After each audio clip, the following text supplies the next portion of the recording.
नमस्कार, यो हो टिभी टुडे नेटवर्क सुदूरपश्चिम खबरमा स्वागत छ। म विनिता केसी। सुरु गरौं अहिलेसम्मका प्रमुख खबरबाट। डडेलधुराको मलास क्षेत्रका सानीले सड़क सञ्जालको सुविधा पाउँदै कञ्चनपुरदेखि डडेलधुराको मुलास जोडिने सड़क निर्माणको काम तीव्र, 50% भन्दा बढी निर्माण कार्य सम्पन्न। कैलालीमा सञ्चालित सरकारी योजनाहरूमा आर्थिक अनियमितता भएको कंग्रेसको आरोप। 116 योजनामा आर्थिक चलखेल भएको ठहर, योजना सम्पन्न नहुँदै भुक्तानी भएको भन्दै विरोध। सुदूरपश्चिममा सवारी दुर्घटना बढ्दो, बिहिबार बैतडीमा जीव दुर्घटना हुँदा 1 जनाको मृत्यु, दुर्घटनामा परि 3 जना घाइते सबैको डडेलधुरा अस्पतालमा उपचार हुँदै।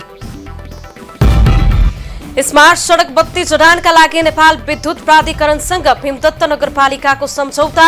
4 महिनाभित्र लाइट जडान गर्ने कार्य सक्ने योजना। पहिलो चरणमा महेन्द्रनगर क्षेत्रमा बत्ती जडान गरिने। डोटीका 9वटै स्थानीय तहमा पठन पाठन सुचारू, क्वारेन्टाइनका रूपमा प्रयोग गरिएका विद्यालय निर्मलीकरण पश्चात सञ्चालनमा। कोरोना संक्रमण फैलन सक्ने भन्दै अब सुदूरपश्चिम खबर विस्तारमा। सुदूरपश्चिम प्रदेशको गौरवका योजना अन्तर्गत निर्माण भइरहेको कञ्चनपुरदेखि डडेलधुराको मलास जोड्ने सड़क निर्माणको काम तीव्र गतिमा भइरहेको छ। सुदूरपश्चिम प्रदेशको गौरवका योजना अन्तर्गत बेतकोट नगरपालिका वडा नम्बर 6 चुनेपानीदेखि गौरीखान मलास जाने सड़क निर्माणको काम तीव्र गतिमा अघि बढेसँगै अब मलास क्षेत्रका जनताले सड़क सञ्जालको सुविधा पाउने भएका हुन्। देशमा स्वकीयता लागू भएपछि डडेलधुरा जिल्लाको दुर्गम क्षेत्र मलासका जनताहरूले पहिलो पटक सड़क सञ्जालसँग जोडिने अवसर प्राप्त गर्न लागेका छन्।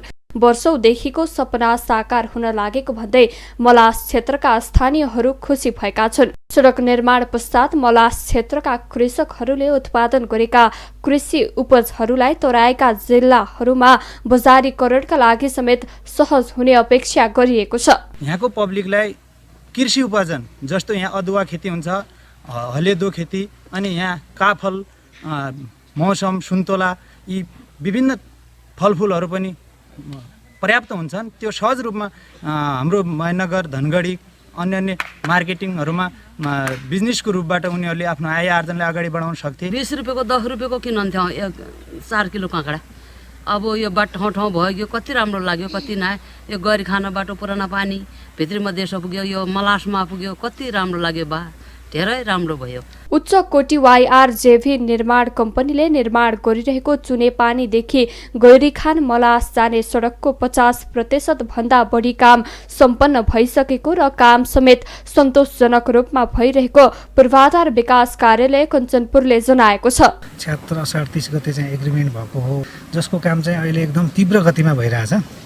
जसको भौतिक प्रगति 50% भन्दा अलि माथि नै भएको छ र नाली निर्माणको, रिटेनिङ वालको, ग्याबिन काम र कटिङको काम त करिब सकिँदैछ। 6 किलोमिटरमा अब 200-300 मिटर मात्रै बाँकी होला, अरू चाहिँ कटिङको काम सम्पन्न भइरहेछ। 2076 असार 31 गते 3 वर्षभित्र निर्माण सम्पन्न गर्ने गरी सम्झौता गरेको भए पनि तोकिएको समयभन्दा अगाडि नै गुणस्तरीयता कायम गर्दै उक्त सड़क निर्माण गरेर हस्तान्तरण गर्ने गरी सड़कका ट्र्याक खोल्ने काम भइरहेको निर्माण कम्पनीको दाबी छ। 6 किलोमिटर मध्ये 200 मिटर मात्रै ट्र्याक खोल्ने काम बाँकी रहेको छ। 2077 6 महिना 4 गते यसको चाहिँ कामको सुरुवात गर्यौं र झन्डै अहिले चाहिँ 4 महिना हुन लाग्दा यो हामीले चाहिँ करिब अब 200 मिटर मात्रै हाम्रो 6 किलोमिटर कटान गर्नुपर्ने, यो चाहिँ ट्र्याक खोल्नुपर्ने यसमा व्यवस्था थियो, निर्माण कार्यको सम्झौता थियो।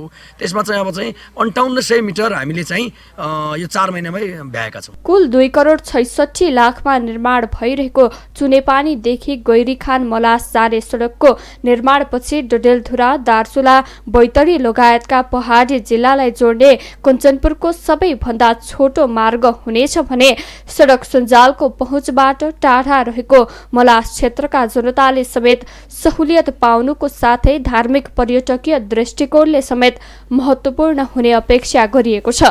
कञ्चनपुरबाट राजेन्द्र बेष्टको रिपोर्ट। नेपाली कंग्रेसले कैलालीमा सञ्चालित सरकारी योजनाहरूमा आर्थिक अनियमितता भएको आरोप लगाएको छ। कंग्रेसको जिल्ला कार्य समिति कैलालीले संघ, प्रदेश तथा स्थानीय तहका योजनाहरूमा व्यापक अनियमितता भएको आरोप लगाएको हो। पार्टीले जिल्लामा आर्थिक वर्ष 2076-77मा स्थानीय तहमा भएका कार्यक्रम, योजना लगायतमा आर्थिक अनियमितता भएको ठोकुवा सहित अनुगमन तथा अध्ययन प्रतिवेदन समेत सार्वजनिक गरेको छ। सो प्रतिवेदन अनुसार जिल्लामा 396 वटा योजना मध्ये 116 योजनामा आर्थिक अनियमितता, अपारदर्शिता, योजना सम्पन्न नहुँदै भुक्तानी समेत भएको पाइएको छ।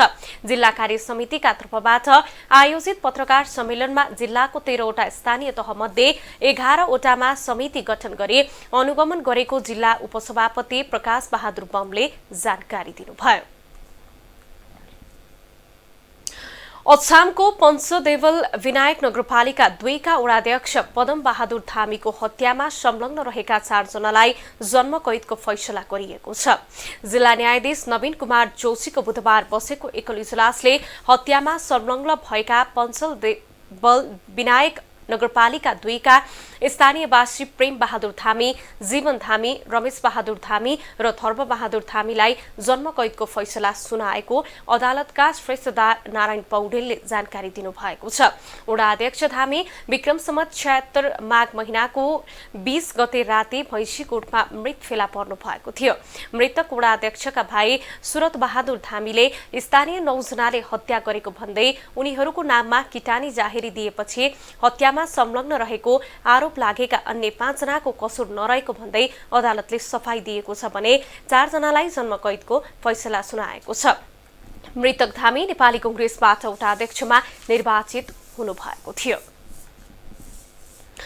बैतडीमा जीप दुर्घटना हुँदा 1 जनाको मृत्यु भएको छ। धनगढीबाट छुटेको C1J843 नम्बरको बलेरो जीप जिल्लाको सुर्नया गाउँपालिका 7 आलु गैरामा दुर्घटना हुँदा चालकको मृत्यु भएको प्रहरीले जनाएको छ। जिल्ला प्रहरी कार्यालय बैतडीले दुर्घटनामा चालक बजाङको बुङ्कल नगरपालिका 11 बस्ने 26 वर्षीय धनबहादुर बोहराको मृत्यु भएको पुष्टि गरेको छ। दुर्घटनामा परि 3 जना घाइते भएका छन्। घाइते हुनेमा बैतडीको पुरचौडी नगरपालिका 4 का 35 वर्षीय जनकराज भट्ट, 40 वर्षीय गंगा दत्त भट्ट र बजाङको चिरबेथडका 27 वर्षीय हरिश बोहरा रहेका छन्। बोहरा बाहेकका 2 जनाको अवस्था भने गम्भीर रहेको छ। उनीहरूलाई घटनास्थलबाट उद्धार गरी उपचारका लागि डडेलधुरा अस्पताल पठाइएको प्रहरीले जानकारी दिएको हो। अन्नबाली राख्नका लागि प्रयोग गरिने परम्परागत डेहरी अर्थात माटोको भक्कारी हराउँदै जान थालेका छन्। विशेष गरी कैलाली कञ्चनपुरका थारू समुदायले अन्न भण्डारणका लागि प्रयोग गर्ने माटाका भक्कारी बढ्दो आधुनिकीकरण र नयाँ पुस्ताले चासो नदेखाउँदा लोप हुन थालेका छन्। अन्नबाली राख्नको लागि थारू समुदायले प्रयोग गर्ने माटोको भक्कारी लोप हुँदै गइरहेका छन्। बढ्दो आधुनिकीकरणसँगै नयाँ पुस्ताले सिक्ने चाहना नराख्दा परम्परागत रूपमा प्रयोग हुँदै आएको माटोका भक्कारी अर्थात् डेहरी बनाउने सिप नै लोप हुन थालेको हो। चिम्टाइलो माटो, धानको पराल र गहुँको भुसको प्रयोग गरी परम्परागत डेहरी बनाइन्छ। यी डेहरी पहिला माटे आन्था माटे आनक यी धानक बुसी नम्मा बुसी लेख सान का तब दोसर माटी भिजाकन सान का तब पहले डेहरी पेंडी ठोकना दोसर मुठिया लगाकन उ डेहरी बने था। डेहरी बनाकर दोसर उ डेहरी ना जोन दीवार है ना डेहरी ना पटा डेहरी का था और डेहरी है ना गुलिया डेहरी का था। एक ठो का डेहरी का था वो बजना डेहरी का था। डेहरी बनाउन आवश्यक पर्ने सिम्टाइलो माटो तालतलैया र वन क्षेत्रबाट ल्याउँदै आएकोमा पछिल्लो समय वन संरक्षणका लागि ल्याउन नदिने गरेकाले समेत काममा अवरोध हुँदै आएको थारू समुदायको भनाइ छ। परम्परागत घरको सट्टा आधुनिक पक्की घर बनाइन थालेपछि राख्ने ठाउँको अभावमा र नयाँ पुस्ताले समेत यसमा कुनै रुचि नदेखाउँदा थारू समुदायको परम्परागत पहिचान डेहरी लोप हुँदै गएको स्थानीय बताउँछन्। संस्कृति कला हाम्रो काका थिए वो बखारी बन्थी उ जगह जगह पक्की घरबाट बखारी बन्ना उ डेहरी झ्याउ लाग्न बनाइन माटी अन्ना बुसी सन्ना बहुत झ्याउ लाग्न बखारी सजिलो लाग्थ्यो। काठको घर हुँदाखेरि डेहरी राख्थे अनि त्यसपछि अब काठ नमिल्दाखेरि हजुरको चाहिँ अब सबै बिचारा गरिब अमीर पुरै चाहिँ पक्की घर बनाउनलाई काठ नमिल्दाखेरि अनि अब त्यो डेरी कहाँ राख्ने? डेहरी धेरै प्रकारको हुने गरेको छ, जसमा पटाहा डेहरी, जवरा, चारकुने, गोल र कुठली रहेका छन्। डेहरी बनाउन आवश्यक पर्ने कच्चा पदार्थको अभावमा यो लोभ्दै गएको थारू समुदायको भनाइ छ। परम्परागत घरको सट्टा पक्की घर बनाइन थालेपछि यसलाई राख्ने ठाउँको अभाव हुँदा समेत यो लोभ्दै गएको स्थानीयको भनाइ छ।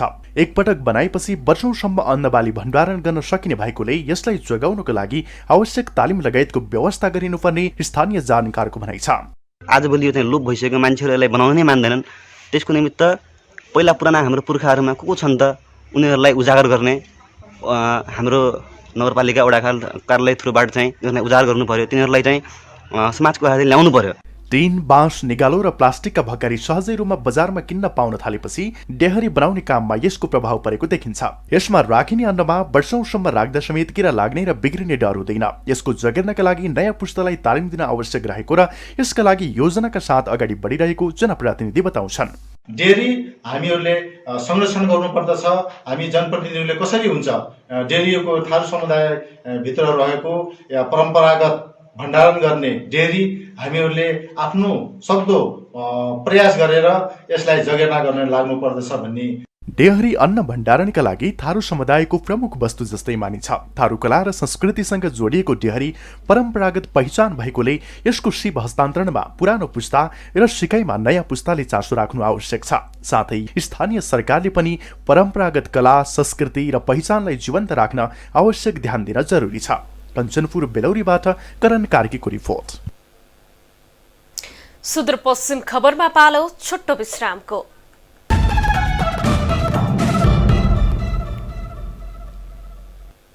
अब बाँकी खबर। कञ्चनपुरको भीमदत्त नगरपालिकाले स्मार्ट सडक बत्ती जडानका लागि नेपाल विद्युत प्राधिकरणसँग सम्झौता गरेको छ। नगरपालिकाका नगर प्रमुख सुरेन्द्र विष्टले काठमाडौँमा विद्युत प्राधिकरणसँग सम्झौता गर्नुभएको हो। प्राधिकरणसँग 4 महिनाभित्र लाइट जडान कार्य सक्ने गरी सम्झौता गरिएको बताइएको छ। सम्झौता अनुसार पहिलो चरणमा महेन्द्रनगरको मुख्य बजार क्षेत्रको 4 किलोमिटर सडकमा स्मार्ट सडक बत्ती जडान गरिनेछ। त्यसका लागि 1,13,00,000 रकम खर्च हुने बताउँदै नगर प्रमुख विष्टले त्यसमध्ये 60% नगरपालिका र बाँकी रकम विद्युत प्राधिकरणले बेहोर्ने बताउनुभयो। नगर प्रमुख विष्टका अनुसार लाइटको कन्ट्रोल सिस्टम नगरपालिकाको कार्यालयमा रहनेछ। सुदूरपश्चिम प्रदेशमा भीमदत्त नगरपालिकाका सबैभन्दा पहिले स्मार्ट लाइट जडान गर्न लागि हो। कञ्चनपुरको पुनर्वासमा आगो ताप्ने क्रममा एक महिलाको जलेर मृत्यु भएको छ। बिहीबार बिहान करिब 7 बजेतिर पुनर्वास नगरपालिका 6 प्रतिभा नगर टाउन बजार स्थित आफ्नै घरमा आगो ताप्दै गरेको अवस्थामा आगोमा परि 43 वर्षीय गीता देवी थापाको मृत्यु भएको हो। उच्च रक्तचापका कारण बेहोस भई आगोमा परि सख्त घाइते भएकी थापालाई उपचारका लागि सेती प्रादेशिक अस्पतालमा लैजाँदै गर्दा बाटोमा नै मृत्यु भएको हो। मृतक थापा एक्लै आगो ताप्दै गरेको र आगोबाट उठाउने मान्छे नहुँदा ज्यान गुमेको इलाका प्रहरी कार्यालय त्रिभुवन वस्तीले जनाएको छ। डोटीका 9वटा स्थानीय तहमा रहेका सम्पूर्ण सरकारी तथा निजी विद्यालयमा नियमित रूपमा पठन पाठन सुरु भएको छ। कोभिड-19 का कारण विगत 8 महिनादेखि बन्द भएका विद्यालयमा पठन पाठन सुरु भएसँगै स्कुल जान पाएकोमा यहाँका विद्यार्थीमा पनि खुशियाली छाएको छ। भारतबाट रोजगारी गरी घर फर्किएका नागरिक राख्नका लागि क्वारेन्टाइनका रूपमा प्रयोग गरिएका विद्यालयमा निर्मलीकरण गरिएसँगै यहाँका 9वटा स्थानीय तहका सबै विद्यालय पुस 1 गतेदेखि सञ्चालन भएका हुन्। जिल्लामा कोरोना संक्रमणको डर कायमै रहे पनि विद्यालय निर्बाध रूपमा सञ्चालन भएका छन्। सरकारद्वारा तोकिएका मापदण्ड अपनाउँदै विद्यालय सञ्चालनमा आएको शिक्षकले दावी गर्दै आउनु भएको छ। बन्द रहेका लामो समयपछि विद्यालय सञ्चालनमा आएसँगै अहिले यहाँका गाउँघरका विद्यार्थी संख्या पनि उल्लेख्य बढ्दै गएको छ। विद्यालय सञ्चालन भएसँगै यहाँका विद्यालयमा पढाइ समेत सञ्चालन हुँदै आएको हो। जिल्लाका 9वटा स्थानीय तहमा कम्तीमा पनि मावि, निमावि, प्रावि तथा निजी गरी कुल 200 को हाराहारीमा विद्यालय अहिले एकैसाथ सञ्चालनमा आएपछि विद्यालयबाट नै कोरोना संक्रमण फैलन सक्ने भन्दै अभिभावकमा भने चिन्ता बढेको छ।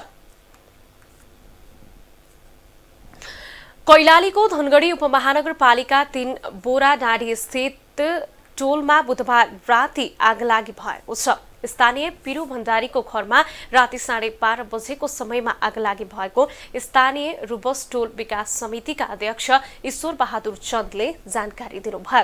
चन्दका अनुसार आगलागी हुँदा भण्डारीको भान्सासहित खाद्यान्न भण्डार गरेको कक्ष गोठमा आगलागी हुँदा करिब 50,000 रुपैयाँ बराबरको क्षति भएको छ। स्थानीयवासीले 1.5 घण्टापछि आगो नियन्त्रणमा लिएका थिए। बुसा चुलोमा गाई वस्तुका लागि दाना पकाइसकेपछि ननिभेको आगो गोठको परालमा सल्केको बताइएको छ। सुदूरपश्चिम खबरमा फेरि छोटो विश्राम।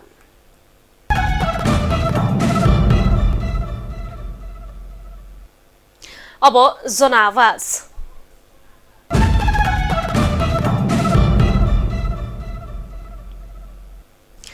सुदूरपश्चिमको प्रवेशद्वार कैलालीको लम्कीचोहा नगरपालिकामा एक लम्कीमा रहेको रिठे तालको प्रचार प्रसारको अभावले ओझेलमा परेको छ। लामो समयदेखि रिठे ताललाई पर्यटकीय क्षेत्र बनाउने बाचा महोत्सवका आयोजकहरूदेखि चुनावमा भोट माग्ने नेताहरूले समेत नलिएका होइनन्। तर 1 दशक बितिसक्दा पनि रिठे तालमा कुनै संरचना निर्माण नै हुन सकेको छैनन्। चेतना सामुदायिक वनभित्र रहेको रिठे ताल पर्यटकको पर्खाइमा रहेको छ। उक्त ताललाई पर्यटकीय क्षेत्र बनाउन के गर्नु पर्ला भने हामीले चेतना सामुदायिक वन उपभोक्ता समितिका पदाधिकारी र उपभोक्तालाई प्रश्न गरेका छौं। यसलाई व्यवस्थित गर्नका लागि सामुदायिक वनको आय स्रोतले मात्रै नभ्याउने हुँदा यसलाई यहाँ सामुदायिक वनको डिपिआर अनुसार त यसलाई गर्नु नै पर्यो, निरन्तरता दिनु पर्यो र हाइवेसँगै जोडिएको एकदमै नजिक पर्यटकको लागि बाहिर तथा आन्तरिकको लागि पनि एकदमै राम्रो सम्भावना भएको हुनाले यो हाम्रो आन्तरिक स्रोत साधनले नभ्याएको खण्डमा यहाँको स्थानीय सरकार, प्रदेश सरकार र केन्द्र सरकारले पनि लगानी गर्न जरुरी देखिन्छ र यसमा विभिन्न यो वनसँग सम्बन्धित संग्रहालय स्थापना गर्न जरुरी देख्दछु। मैले एउटा कुनै पनि वन्यजन्तु, जैविक विविधता लगायतका संग्रहालय एउटा आवश्यक देख्छु। त्यस्तै भ्यू टावर अनि पिकनिक स्पोटहरू अनि त्यस्तै स्विमिङ पुल र यहाँ प्राकृतिक प्रकोपसँग रमाउनका लागि मानव स्रोतसँग जोडिएका सबै खालका त्यस्ता हामीले ती स्पोटहरू बनाउन सक्यौं भने यहाँ हामीले आन्तरिक तथा बाहिर पर्यटकहरूलाई एकदमै ल्याउन यसमा जोडिन हामीले एकदमै गर्नेछौँ र यसको विकासको लागि, यस ठाउँको विकासको लागि यस रिठाई तालले एकदमै राम्रो प्लस पोइन्ट गर्नेछ। यहाँको स्थानीय सरकारलाई, यहाँको प्रदेश सरकारलाई यस ताललाई व्यवस्थापन गर्न सक्यो भने धेरै राम्रो आय स्रोत पनि हामीले देखेका छौँ। रिठाई ताल सुदूरपश्चिम प्रदेशको प्रवेशद्वार नजिकै रहेको एउटा बत्ती मुनिको अँध्यारो भएको छ र योभन्दा अगाडि पनि धेरै जिल्ला विकास समिति, स्थानीय निकायले पनि त्यहाँ केही हदसम्म काम गर्ने र काम पूर्णता नपाउने र यसको उचित व्यवस्थापन र यसको उचित गुरुयोजना नभएका कारणले त्यो त्यहीँ थन्किने भयो र यो वास्तवमा रिठाई ताल भनेको सुदूरपश्चिमको प्रवेशद्वारको एकदम पर्यटकीय क्षेत्र बन्न सक्छ र यसबाट चाहिँ यहाँका उपभोक्ता अनि यहाँका जनता लगायत देशले पनि आर्थिक रूपमा चाहिँ उन्नति गर्न सक्छ र यसको लागि यसलाई चाहिँ पर्यटकीय क्षेत्र अनि पिकनिक स्पोट अनि त्यो बिचमा एउटा अब नेपालीहरू अक्सर धार्मिक रूपमा पनि आस्थावान भएका कारणले एउटा मन्दिरको व्यवस्थापन र त्यसै गरी यो सामुदायिक वनको वरपर वन्यजन्तुहरू पनि छन्, त्यसलाई हेर्नको लागि एउटा ठुलो भ्यू टावर लगायत अनि त्यो रिठाई ताललाई व्यवस्थित गरेर त्यहाँ पौडी खेल्नको लागि स्विमिङहरूको व्यवस्थापन गर्न सकेमा रिठाई ताल चाहिँ साँच्चै हामीले सोचे जस्तै एउटा पर्यटकीय क्षेत्रको रूपमा विकास हुन सक्छ।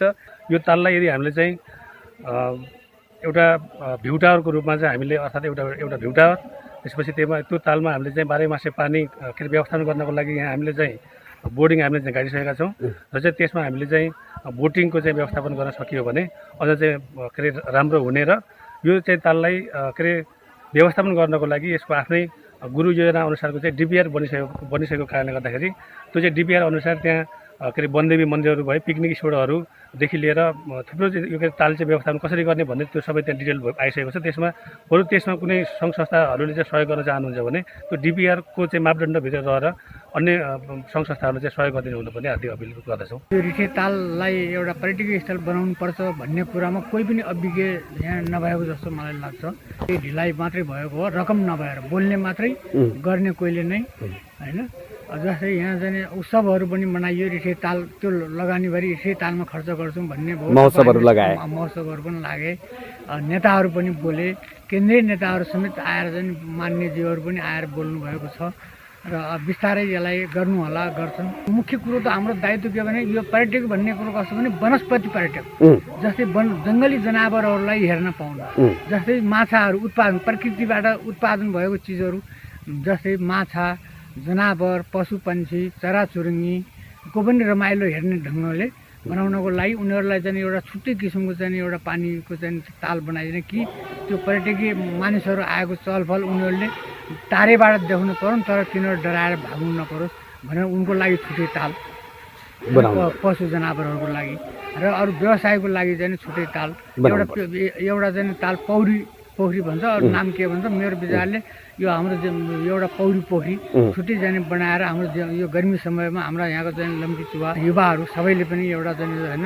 गर्मी समयमा त्यो एउटा शीतलता लिनको लागि त्यहाँ आउने गरौँ न। त्यो सबै घेरबार गरेर एउटा चाहिँ सामुदायिक वनको अथवा चाहिँ पर्यटकीय स्थलको चाहिँ नाममा त्यो चाहिँ सङ्कलनहरू एउटा प्रवेशद्वार बनाएर त्यो प्रवेश शुल्क लिने होइन, कति लिने, आय आर्जनलाई पनि लिँदै जानेर यसलाई चाहिँ एउटा पर्यटकीय स्थलको रूपमा दैनिक हाम्रो जाने जो मानिसहरूको आवजावत हुने बाहिरी वा आन्तरिक पर्यटनहरू। पहिला त हामी आन्तरिकहरूबाट चाहिँ हामी नै तयार भयौँ भने पो बाहिरकाले चाहिँ आउने हुन्। अब हामीले चाहिँ देखेका छैनौँ भने बाहिरकालाई कहाँ देखाउने।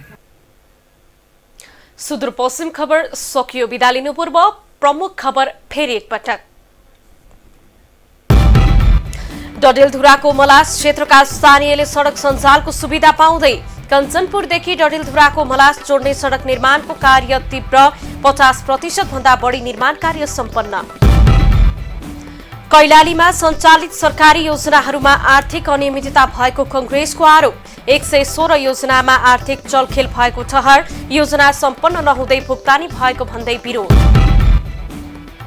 सुदूरपश्चिममा सवारी दुर्घटना बढ्दै, बिहिबार बैतडीमा जीव दुर्घटना हुँदा 1 जनाको मृत्यु, दुर्घटनामा परि 3 जना घाइते सबैको डडेलधुरा अस्पतालमा उपचार हुँदै।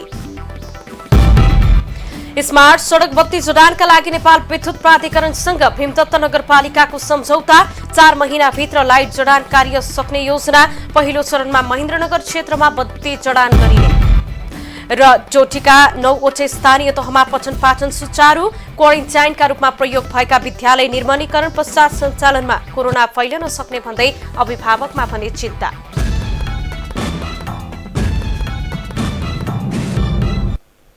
हामीलाई TV today Nepal apps download गरी विश्वभर प्रत्यक्ष हेर्न सक्नुहुनेछ। साथै www.tvtoday.news.com मा गई हेर्न र पढ्न सक्नुहुनेछ भने फेसबुक, युट्युब र ट्विटरमा समेत फलो गर्न सक्नुहुनेछ। विकास, निर्माण र जनसरोकारको विषयमा हाम्रो आवाज जारी छ। अहिलेलाई सम्पूर्ण सुदूरपश्चिम खबर युनिटका साथ म विनिता केसी पनि बिदा चाहन्छु। टिभी टुडे एचडी हेर्दै गर्नुहोला। नमस्कार।